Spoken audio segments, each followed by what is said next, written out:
As doubts began to surface about the company and the erratic behavior of its CEO, Enron's stock began to fall. All through the summer, the stock continued to decline. There was a buzz that a major announcement was going to take place, but we all thought that Ken Lay was leaving Enron and that he had been asked by the Bush administration to join his administration. But that wasn't the case at all. It was Jeff Skilling announcing that he was stepping down as a CEO, and that took everyone by surprise. No one could believe that. CEOs generally don't just resign out of the blue without a well-orchestrated PR campaign beforehand to pave the way so there's no disruption, there's no questions, there's no front-page stories, which of course is exactly what happened. It was at that point that I knew the architect of the disaster knows that it's crumbling and the rat is leaving the sinking ship. I left Enron on August 14, 2001 for personal reasons. Mr. Skilling, a massive earthquake struck Enron right after your departure. And people in far inferior positions to you could see cracks in the walls, feel the tremors, feel the windows rattling. And you want us to believe that you sat there in your office and had no clue that this place was about to collapse. On the day I left, on August 14th, 2001, I believe the company was in strong financial condition. The day after Skilling resigned, Sharon Watkins sent a letter to Ken Lay. In mid to late June of 2001, upon the resignation of Cliff Baxter, I went to work directly for Mr. Fastow. I was highly alarmed by the information I was receiving. What Sharon Watkins discovered began the unraveling of Fastow's complex partnerships. Andy put me in charge of this asset listing. And so I was working with a spreadsheet, and you know, the math just didn't add up. It didn't make sense to me. I mean, accounting doesn't get that creative. You know, I couldn't believe that Arthur Andersen had signed off on it. I couldn't believe that so many people were going along. Behind Fastow's partnerships were enormous guarantees of Enron's stock. Fastow had gambled Enron's future on the hope that its stock would never fall. My first reaction was that I should warn Ken Lay. The day after Skilling left, I sent this one-page anonymous letter. But within a week, I was meeting with Ken Lay. I'd identified myself in the hopes of really making my point that Enron needed to address this situation. I mean, companies rarely get away with cooking the books, but when they do survive, it's when they come clean, not when they're exposed from the outside. I'd mentioned Cliff Baxter in these memos. And I remember I made the comment to him, well, you're one of the good guys. You know, you were one of the people fighting against this, and it'd be all right. And he said, oh, I don't think it's going to be all right for any of us involved in this. When I started working on the book with Sharon, I was interested in writing about a whistleblower. People don't really appreciate what she did and the bravery that it took in that company. Andy Fastow would not have put his hands in the Enron candy jar without an explicit or implicit approval to do so by Mr. Skilling. How would she know that? And I don't see that it's at all inconsistent that there would be some things I don't know if some people purposely kept me from knowing some things. I felt like I was one lone voice within Enron saying, look, we've committed horrible fraud. And of course, all hell broke loose. Within 6 short weeks, Enron was spinning out of control. The SEC launched an investigation when the Wall Street Journal published articles revealing Fastow's murky deals. Enron announced massive financial restatements. Investors began to worry that billions in mark-to-market profits were really losses. As you can, of course, see, the underlying fundamentals of our businesses are very strong. Indeed, the strongest they've ever been. At the very moment Ken Lay was talking to employees, only a few blocks away, Enron's accounting firm, Arthur Andersen, had begun destroying its Enron files. On October 23rd, Andersen shredded more than 1 ton of paper. Despite the rumors, despite the speculation, the company is doing well, both financially and operationally. He was making all kinds of statements, reassuring employees, and not just employees, reassuring investors. We have no accounting irregularities. The company's in the best shape it's ever been in. We're also sure that Andy has operated in the most ethical and appropriate manner possible. The next day, Andy Fastow was fired when the Enron board discovered that he had made more than $45 million from his LJN partnerships.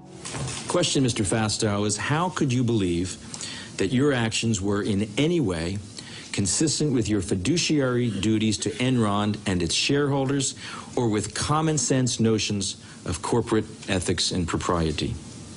How do you answer, sir? Mr. Chairman, on the advice of my counsel, I respectfully decline to answer the questions based on the protection afforded me under the United States Constitution.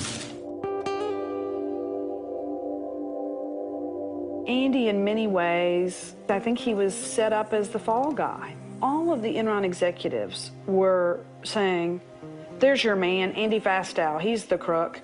You know, he's the one that stole from Enron, stole from LJM. He's the one that cooked the books. Go after him.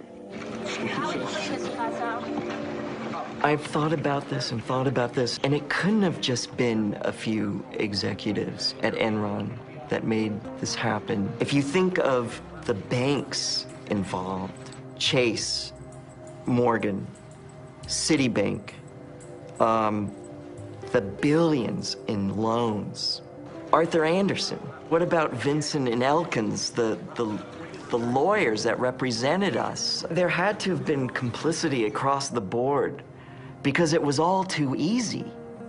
All too easy.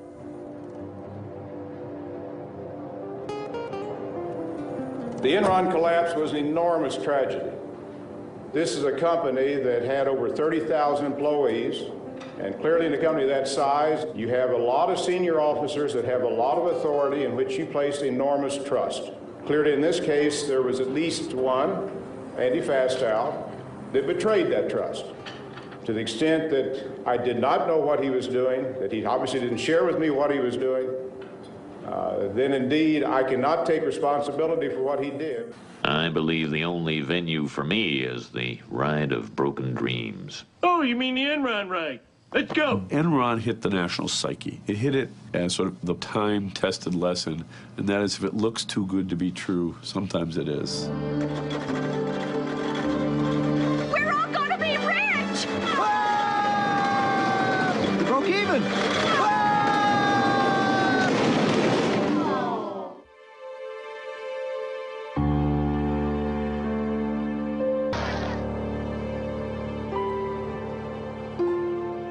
On December 2nd, 2001, less than 4 months after Skilling's resignation, Enron declared bankruptcy.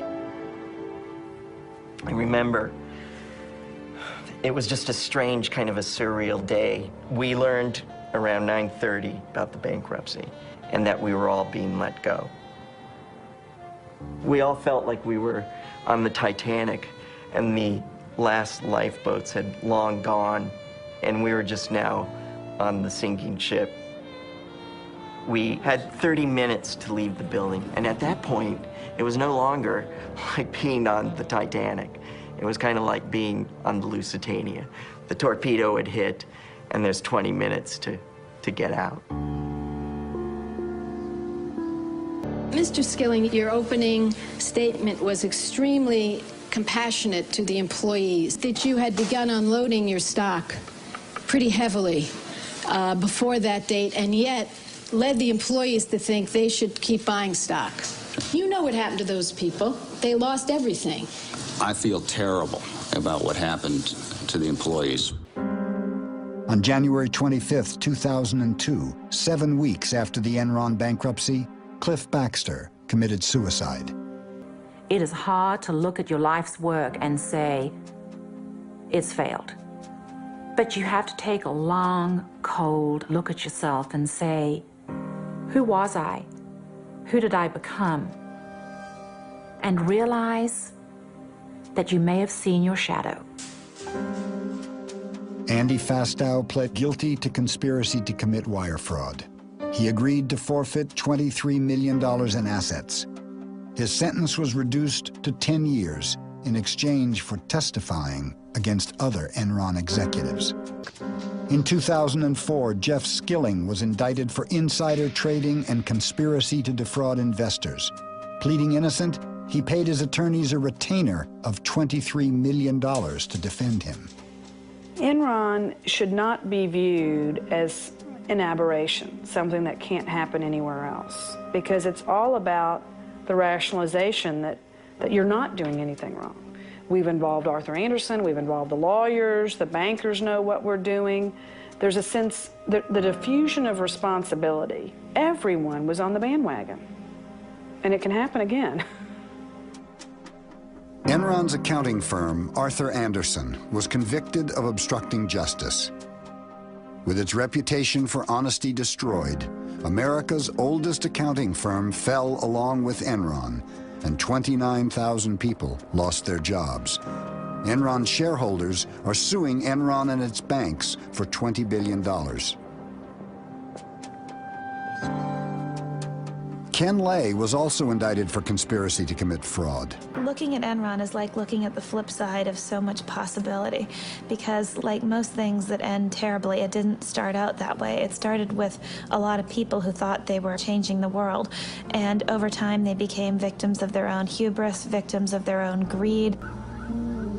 I think the larger lesson was what Enron asked of its employees, which was ask why.